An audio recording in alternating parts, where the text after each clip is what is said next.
Hello everyone from Breckenridge City Park. I'm Reverend Justin Lane with Covenant Tabernacle, and we have Reverend Michael Russell here today. He's in charge of our youth, and the things they're doing is just amazing. And I just kind of want to give you a little bit of a introduction to who he is, so you know a little bit of the work that's going on, and you'll be able to follow it some more on the channel here. Reverend Russell, how are you doing today? Amazing. What's going on here tonight? Well, tonight is our Friday night revival at the park. This is something that the youth actually created, this event, and they asked us to come be a part of it. We've been meeting for the past 3 or 4 months. We've been meeting every Friday and Saturday night here at the park, just rocking the park out for Jesus, man, and just worshiping is what we've been doing here. So, see, I talked a little bit about it in the welcome video that I did for everyone, and I explained to them how you've just kind of taken over the park. Can you give us about 2 examples of what's going on here? I know y'all like invaded a birthday party or something. Yeah, the first week that we actually all came together to do this here, there was a little birthday party off to the side, and the kids, instead of over there opening presents and cutting cake and stuff, man, they were so intrigued by the voice of Jesus, they come over and they pretty much invaded us. Well, they were sitting on the table listening to the word being preached, and they were like, man, do you want to meet Jesus? And they were like, yeah. So we eventually migrated on over there to their table and started talking to their parents, and we invaded their party, they invaded our party, but you know what? Jesus was glorified in the end, and it was just amazing. We've got people coming up and down. We've got a road right here beside us, and we've got people coming up and down as we're out in the middle of the park worshiping. Man, they're honking and blowing their horns, and we've actually had some people pull over to come down and join us. It's been amazing. These youth are doing some amazing things. God is moving through this town like I have never seen him do before. So.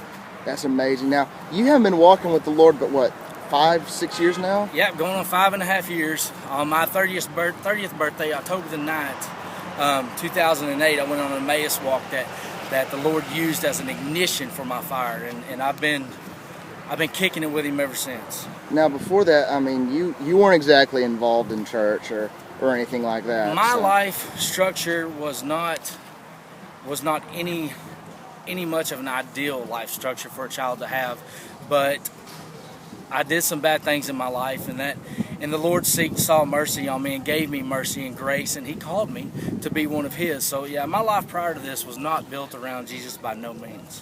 See, we know in the church that you struggle some with drugs and alcohol and things like that. How has that actually helped you take those experiences and help kids? Well, I am one to believe that we learn from our past, and we're not necessarily supposed to forget our past, but we use it, especially when you get called into ministry, that we use it to go out here because we can actually see what these kids are going through.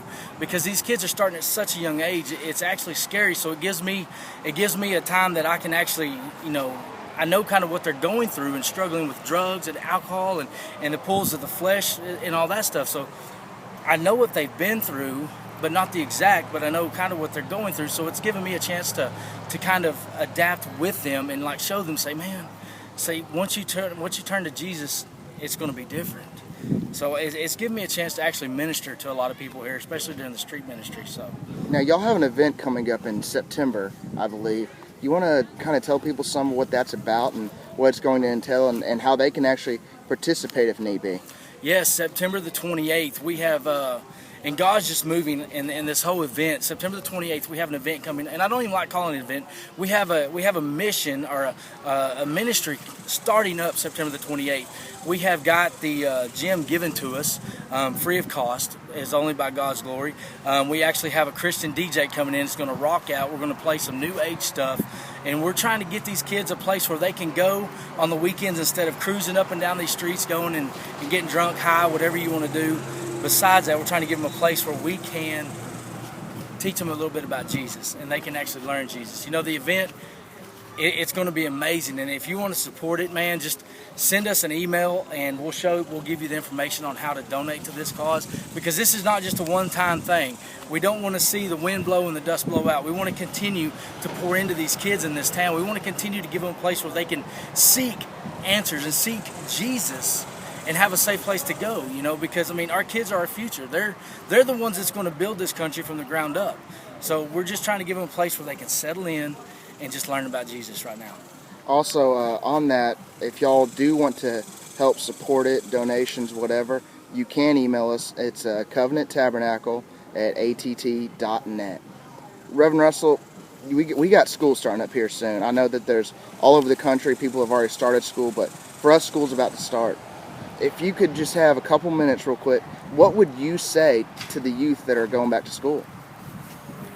It's hard to sum up in a couple of minutes, but man, hold tight, because there's a Savior that loves you so much that you don't have to give in to what the world's asking you to give in. And you just need to seek Him with your presence. School's tough. I wouldn't even want to go back to school. I wouldn't even think about going back as a child again because of what y'all are going through. But just hold tight and seek a church that is near you, and plug in somewhere to a youth group, whether it be just a church at a youth group. Just plug in somewhere and get connected with the one that can save us all. All right, we want to thank you for your time. Well, I know you got to get back over there and get this thing kicking off, but I'm telling you, this is an amazing, amazing man to work with. I'm proud to call him not only a fellow minister, but also my brother. And thank you again for your time. Thank you for your heart for God, and thank you for sticking to what He's called you to do. Yes. Everyone else, I hope you guys have a wonderful day, and I hope you found this inspirational. And I want you to take this young man and look at him and see that if God can take him and change him and use him, He can change and He can use you. Have a great day in the Lord. Bye, everyone.